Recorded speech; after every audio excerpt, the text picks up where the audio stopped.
నమస్కారం JSP morning news కి స్వాగతం। ఈ రోజు ప్రధాన వార్త భుజానికి విజయవంతంగా శస్త్రచికిత్స చేయించుకున్న ఆంధ్రప్రదేశ్ గౌరవ ఉప ముఖ్యమంత్రి జనసేన పార్టీ అధ్యక్షులు శ్రీ పవన్ కళ్యాణ్ గారిని మహారాష్ట్ర గౌరవ ముఖ్యమంత్రి శ్రీ దేవేంద్ర ఫడ్నవీస్ గారు ముంబైలో పరామర్శించారు। శస్త్రచికిత్స అనంతరం విశ్రాంతి తీసుకుంటున్న శ్రీ పవన్ కళ్యాణ్ గారి ఆరోగ్య పరిస్థితిని స్వయంగా అడిగి తెలుసుకున్న శ్రీ ఫడ్నవీస్ గారు ఆయన త్వరగా సంపూర్ణ ఆరోగ్యంతో కోలుకోవాలని ఆకాంక్షించారు। వైద్యులు సూచించిన విధంగా తగిన విశ్రాంతి తీసుకోవాలని, ఆరోగ్యంపై ప్రత్యేక శ్రద్ధ పెట్టాలని శ్రీ దేవేంద్ర ఫడ్నవీస్ గారు సూచించారు।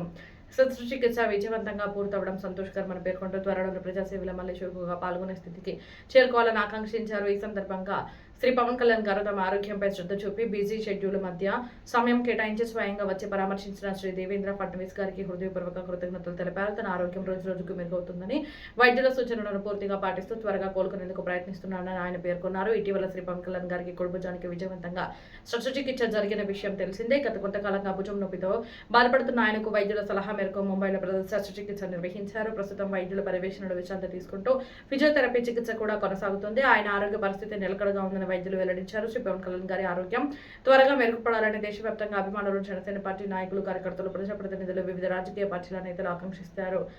ఇప్పటికే పలువురు ప్రముఖులు ఆయన త్వరగా కోలుకోవాలని సందేశాలు పంపగా మరికొంతమంది స్వయంగా పరామర్శించి తన సంఘీభావాన్ని తెలియజేస్తున్నారు। మహారాష్ట్ర ముఖ్యమంత్రి శ్రీ దేవేంద్ర ఫడ్నవీస్ గారి ఈ పరామర్శ రెండు రాష్ట్రాల నాయకుల మధ్య ఉన్న పరస్పర గౌరవం, స్నేహపూర్వక సంబంధాలకు నిదర్శనంగా నిలిచింది। ప్రజల జీవితంలో ఆరోగ్యం అత్యంత ముఖ్యమని శ్రీ పవన్ కళ్యాణ్ గారు పూర్తిగా కోలుకుని తిరిగి ప్రజాసేవలో మరింత ఉత్సాహంతో పాల్గొనాలని అందరూ ఆకాంక్షిస్తున్నారు। ఇది ఈ వార్తకు సంబంధించిన పూర్తి వివరాలు।